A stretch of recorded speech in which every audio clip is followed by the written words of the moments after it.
Hi, class. Hey, good job this past week. Thanks a lot. I thought the discussions were actually quite good. A couple of things I want to remind everybody about, though. One is that the expectation includes not only a good answer to the assigned questions, but also interaction in a reasonably substantive way with another student.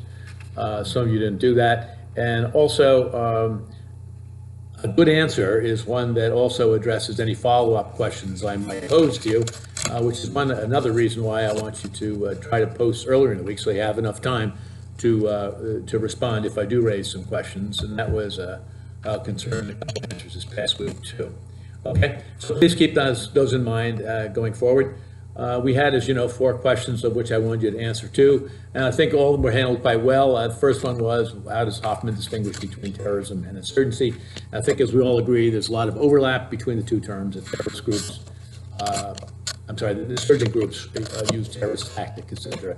The main difference is, and this, again, not 100% sharp distinction, because ISIS has aspects of terrorism and insurgency, but a terrorist movement tends to not directly confront the military forces where insurgencies do, and insurgent forces usually try to occupy and administer territory.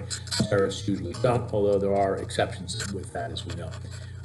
ISIS is a prime example, of course, but Al-Qaeda in the Arabian Peninsula has actually administered a city or two for a period of time until they were evicted in Yemen during the Yemen Civil War. So anyway, another area of overlap.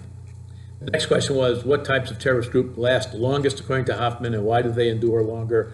I think we all agree there that the answer to that is nationalist and separatist movements.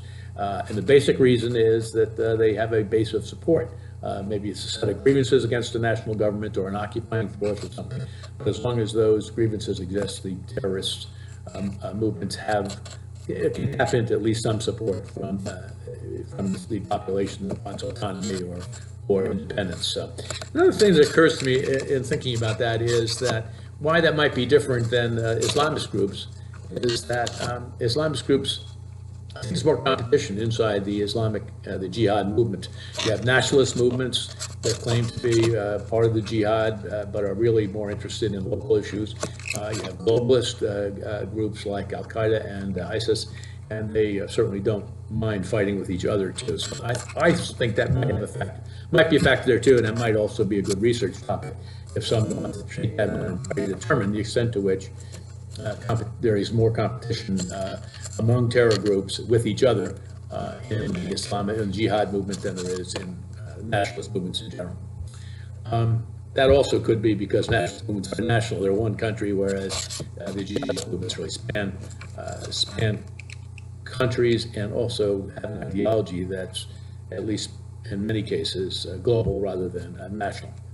Anyway, the next question was, what are the benefits of state sponsorship to the state and to the sponsored group? The easiest answer there is, of course, the one you tackled correctly, is that the sponsored group gets a lot of hands-on support, or can get a lot of hands-on support in the form of money, technical assistance, sharing intelligence information, maybe passports, illegal documents, etc., equipment and weapons. Right. So those are certainly tangible things that the sponsored group can get from the sponsoring state. The sponsoring state gets another tool it can use to weaken, distract, hurt an adversary state, or maybe even an adversary terrorist group, and do so in a way that involves less risk to the national government, right? Again, I think this is an area where there might be a little overlap, because Iran seems not to be afraid of touting its support for some terrorist groups. We've tended to think of state sponsors as wanting deniability. I think that's not the case with Iran, and maybe that's because Iran's aim is ultimately to enhance its prestige and influence in the region. And maybe if the other regional states recognize that Iran is calling the shots for Hezbollah and maybe Hamas, that might actually give Iran more leverage with the states. Anyway, something to think about. And then the next question here was that Hoffman says that leftists and ethno-nationalist terrorists knew that there were reasons beyond which they shouldn't go, and what were those limits, and the limits were, I think, that you don't, if you're a nationalist group, you don't attack your own people, and if you're a leftist group, you don't attack the working class, right? Because those are the people who you're counting on for support, you're supposedly fighting on their behalf, and you don't want to conduct too much action, violence against them, because that would then basically sour your support from the larger population, okay? So I thought we did a good job with those questions, and again, please try to post a little bit earlier in the week, those of you who waited to the last day, or if you posted a day late, make sure you get it in on time this coming week and subsequent weeks, okay? If you have any questions about my feedback or about how the questions are posed or anything, you can contact me by phone at 772-226-5240. But the easiest way, I think, is probably to go through email in the course, or you can post something in the discussion thread, and I'll get right back in touch with you, okay? All right, thank you very much.